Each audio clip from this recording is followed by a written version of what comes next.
Grabe ka traffic sa kuan. Liluan. Piyesta man gud ay ni San Fernando El Reno. Wala pag-abot na ako, no? Karon adlaw nag-pilgrimage mi.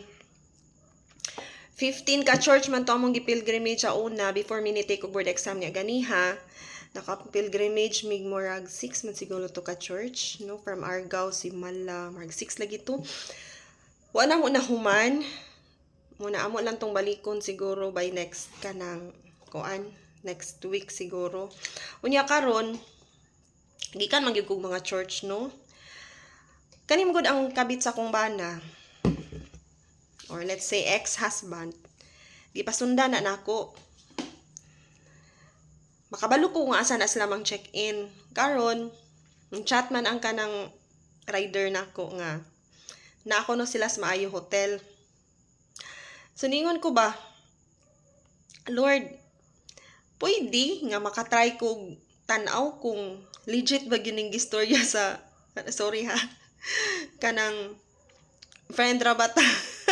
Legit ba gining gingon sa rider nga naa sa Bay Hotel kay sige na siya update, ma'am, naa sila sa Bay Hotel, nag-check-in, ma'am, naa sila sa kuan, Queensland, ana ba? Then karon ning chat siya nako ganiha nga naa daw lagi kuno sa maayo hotel.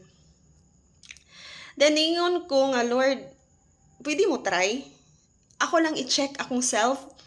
Unsa jud ang actual feeling anang ingon ana bitaw nga ikaw mismo asawa makasakop sa imong husband nga naay ka check-in nga lain nga babae.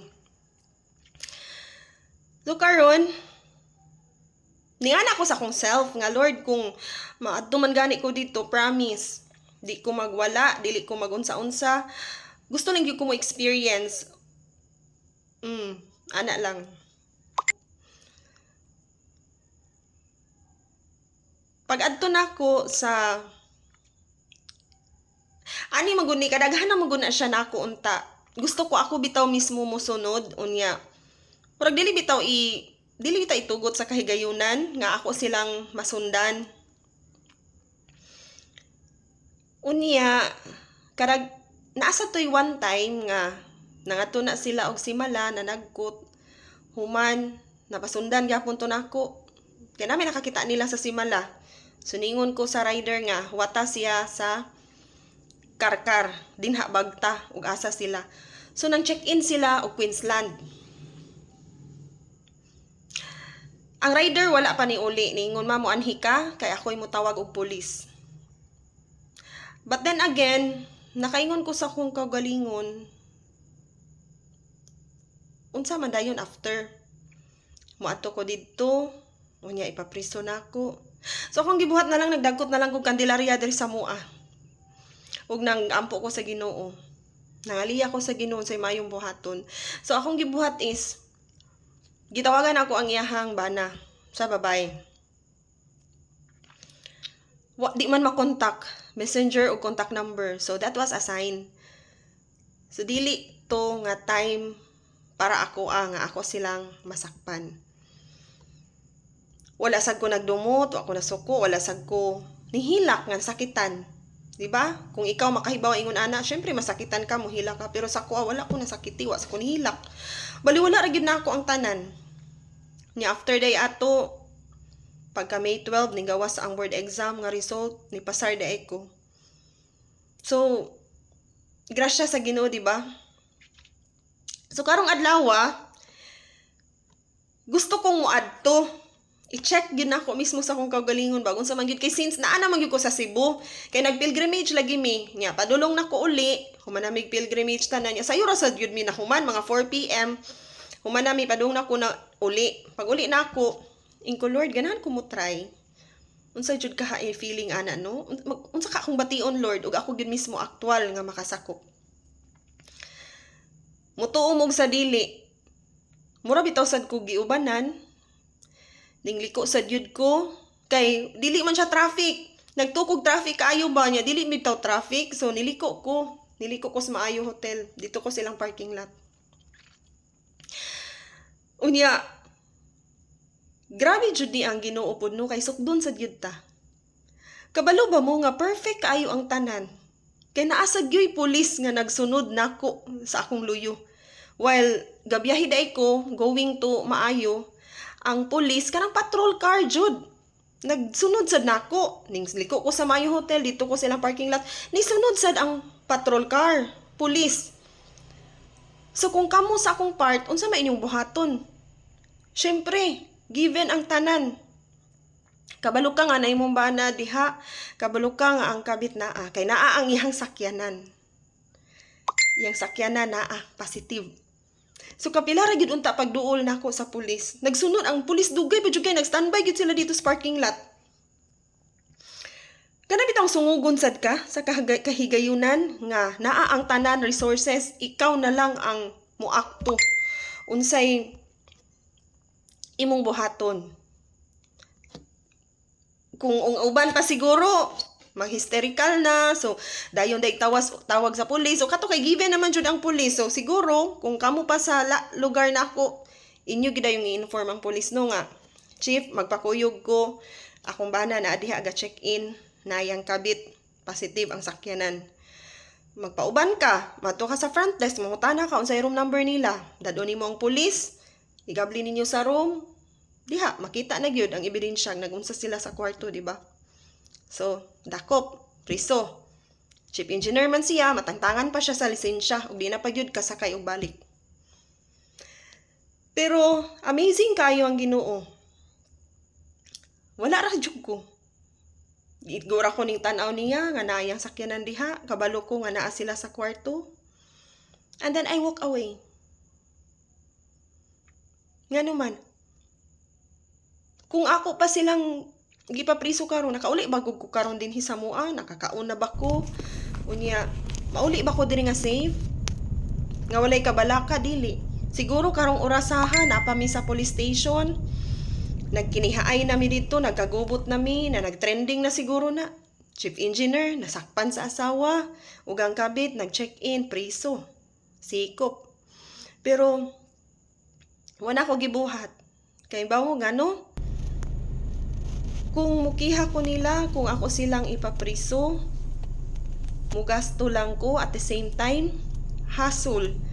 Magkaso ko, unya, di mo sa ingon nga wala ko ikagasto, no? Kaya bisag wala ko trabaho, naasad ko income.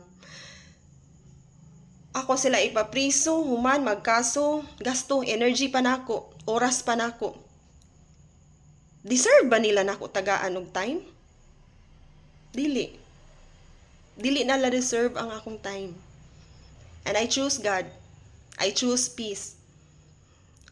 Karon nga wala na ako nagibuhat, so nakauli ko sa mua, makatugo rong maghayang.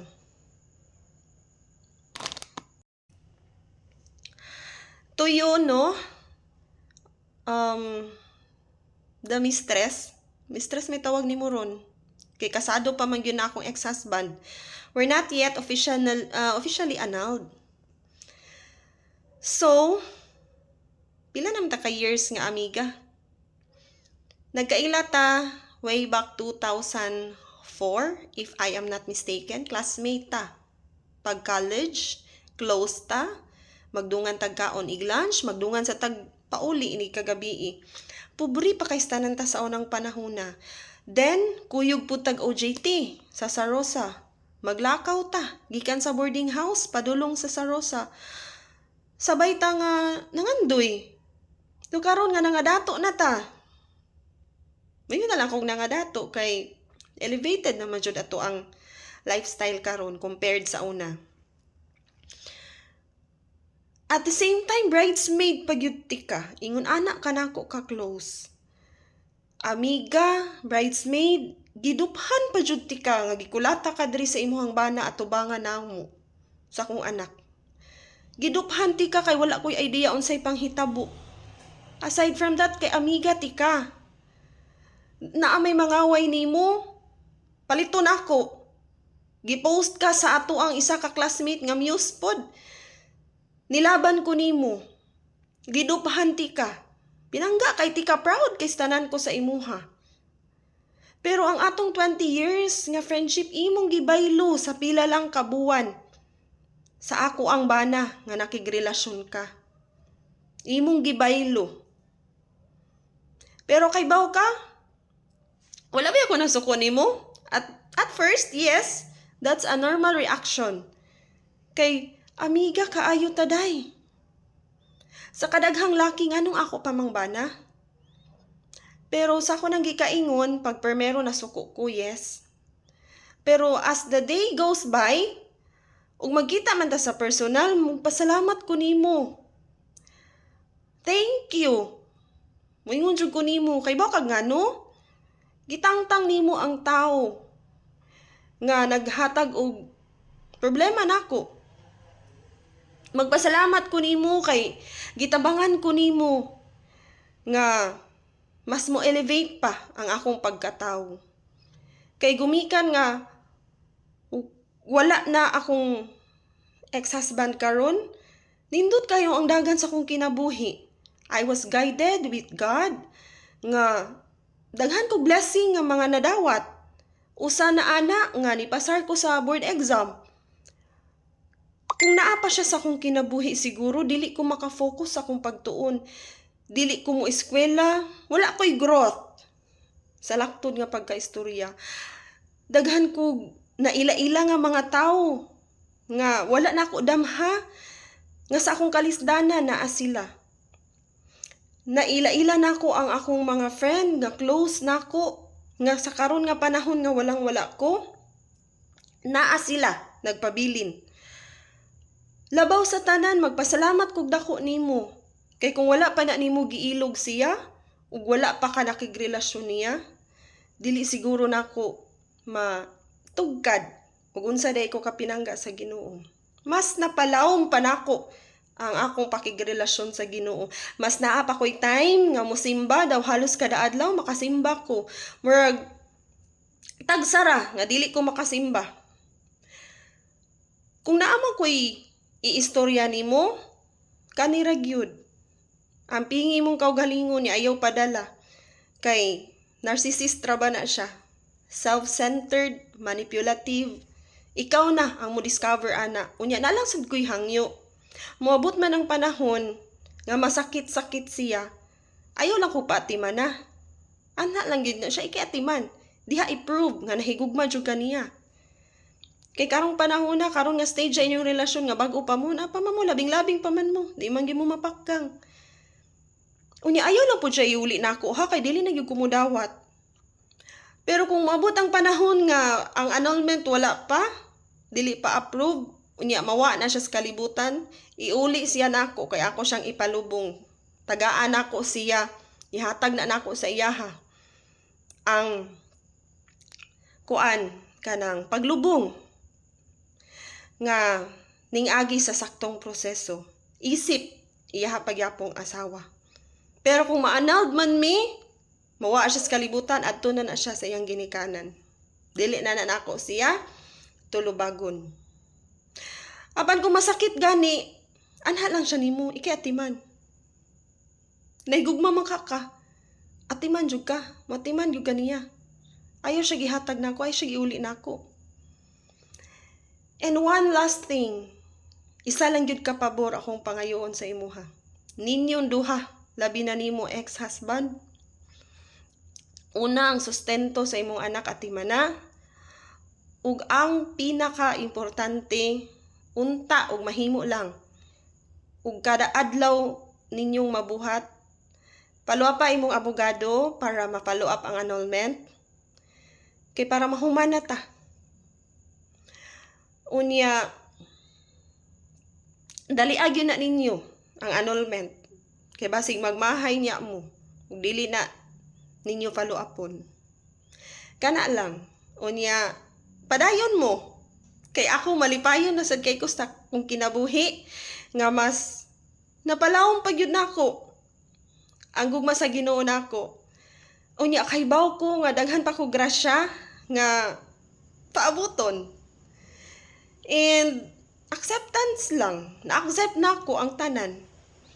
Dili ko pareha sa mga asawa nga mag-hysterical, ipapriso dayon ang bana, nga igabot ra ba sa panahon nga ipapriso og mga igpasaylo, magilak-hilak, pasayloon. Nga worst pa gyud, ibash lang tas mga tao kay nag-uli ra day gihapon. Pero ayaw nako kay dili nako makiguli pa nimo. Dili na ko nimo. Kay lisod kayo kung ang gugma na maoy mawala. Wala naman jud ko'y gugma nimo. Unya, ayaw na sad pod pagsigig post nga magsigi kag panghinaw sa panghitabo kay ang root cause gyud ani nga nawala akong gugma nimo is because sa imong pagkahimba babae. Your infidelity. Ug karon sa nahitabo, di ako gikan sa inyong hotel nga gi-check-inan. Wa ko'y plano mag-iskandalo.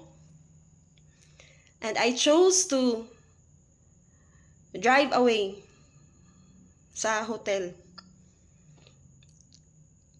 Kay mas importante na ako ang akong peace of mind. Na amay Ginoo nagtan-aw, nya wala sa gyud binuhatan nga bati nga mobunga og nindot. Mao lang na siya. Unya unta manghinaot ko nga dili unta mo maglangay sa pagbalik sa bakan sa Ginoo. Magampo unta mo nga malamdagan pa inyong mga panghuna-huna. Unya mo file pod ko og protection order para dili na ka makabalik pa diri sa balay og dili na ka makaduol pa sa amoa sa bata. For our safety na nga reason. So that's all. Kana lang.